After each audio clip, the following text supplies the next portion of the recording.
La betterave a de nombreuses propriétés médicinales attestées par de nombreuses études scientifiques. Elle peut aider à soigner des maladies très communes dans notre société moderne, comme le diabète et la résistance à l'insuline, l'hypertension et autres maladies cardiovasculaires, les maladies rénales, hépatiques et digestives. Dans les études que j'ai utilisées pour cette vidéo, les scientifiques se sont concentrés principalement sur 3 composés actifs présents en grande quantité dans les betteraves et qui leur donnent leurs propriétés médicinales. Les bétalaïnes, qui comprennent les bêta-cyanines et les bêta-xanthines, le nitrate inorganique que le corps convertit en oxyde nitrique et qui est vasodilatateur, neurotransmetteur et participe au bon fonctionnement du système immunitaire, et la bétaïne dont le vrai nom est la triméthylglycine, qui est un acide aminé découvert dans la betterave, d'où son nom de bétaïne, mais que l'on trouve également dans le quinoa, le germe de blé, les épinards ou encore dans les crevettes. La betterave est l'une des plantes les plus antioxydantes grâce aux bétalaïnes qui sont de bons donneurs d'électrons. Elle protège les acides gras de l'oxydation encore plus efficacement que la vitamine E ou que la catéchine. Elle prévient l'action pro-oxydante du cuivre et elle protège l'ADN de l'oxydation. Les bétalaïnes protègent les globules rouges de l'oxydation dans notre sang. Elles diminuent la pression artérielle, elles améliorent la fonction endothéliale et elles réduisent les niveaux toxiques d'homocystéine.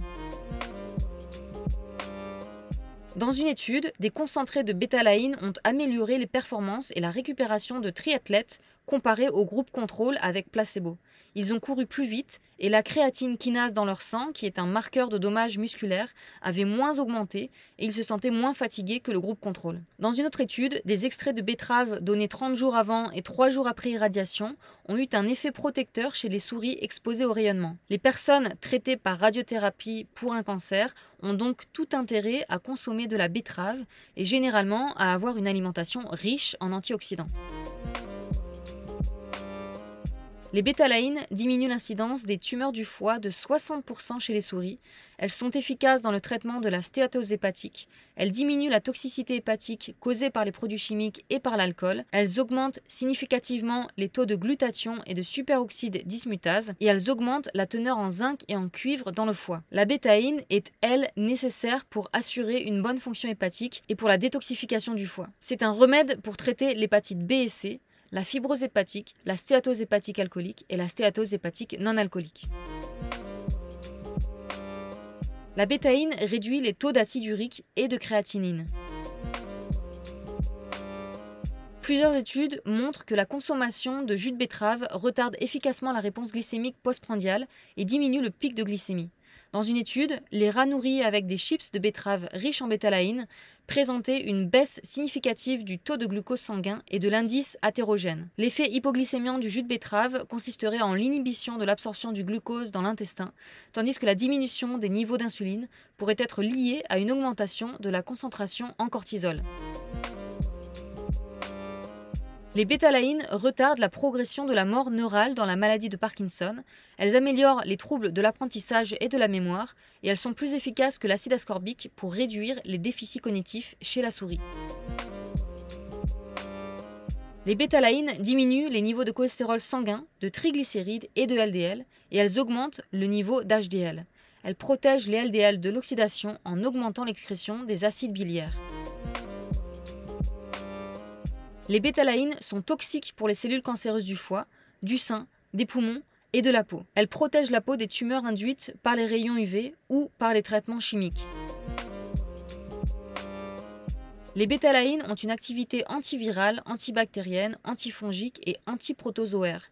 La betterave inhibe la multiplication des souches Salmonella, Staphylocoque, Escherichia coli, Klebsiella, Candida albicans ou encore Aspergillus. Elle a également une activité antipaludique constatée chez les souris. Le jus de betterave fermenté a la particularité d'être riche en un composé qui s'appelle bétanidine, et il n'y a pas de ce composé dans le jus de betterave non fermenté. La bétanidine est un type de bétalaïne dont l'activité antiradicalaire est la plus élevée de toutes. En plus de cela, bien sûr, la lactofermentation rend le jus de betterave lactofermenté riche en probiotiques qui sont nécessaires à la bonne santé du système digestif. Dans une étude, ils ont identifié les micro-organismes qui adhéraient correctement à l'épithélium intestinal après consommation du jus de betterave fermenté. Ils ont trouvé les Lactobacillus enterococcus, Clostridium coccidioides, Enterobactéries, Bacteroides Prevotella et Bifidobacterium. Une étude a montré une plus faible concentration d'ammoniac dans l'intestin des sujets supplémentés en jus de betterave fermenté. Et l'ammoniac est nocif pour les cellules de l'épithélium intestinal. Le jus de betterave fermenté, qu'on appelle aussi bitkvass, et j'ai fait une vidéo à ce sujet il n'y a pas longtemps pour montrer comment faire le bitkvass, je mets le lien qui apparaît en haut à droite de cet écran. Donc le jus de betterave fermenté possède tous les atouts du jus de betterave frais simple, avec en plus une activité antioxydante encore plus puissante, et aussi il est riche en probiotiques et en enzymes pour une meilleure santé digestive.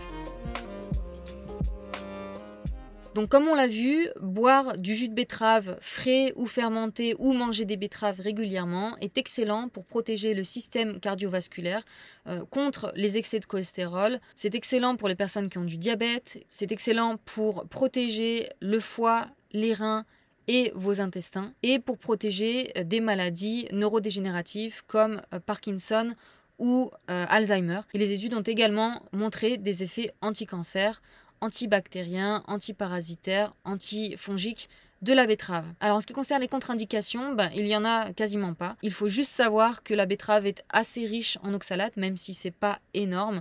On compte à peu près 100 mg d'oxalate pour 100 g de betterave. Donc voilà, attention aux personnes qui sont très sensibles aux oxalates. J'ai une vidéo sur les oxalates, allez la voir si vous êtes concerné, elle apparaît en haut à droite de cet écran. Donc si vous voulez plus de détails, plus d'informations sur la betterave, j'ai écrit un article plus détaillé sur mon blog. Je vais mettre le lien de l'article dans la description sous la vidéo et dans les commentaires. Voilà, si vous avez des questions, n'hésitez pas et je vous vois dans la prochaine vidéo. À bientôt, salut!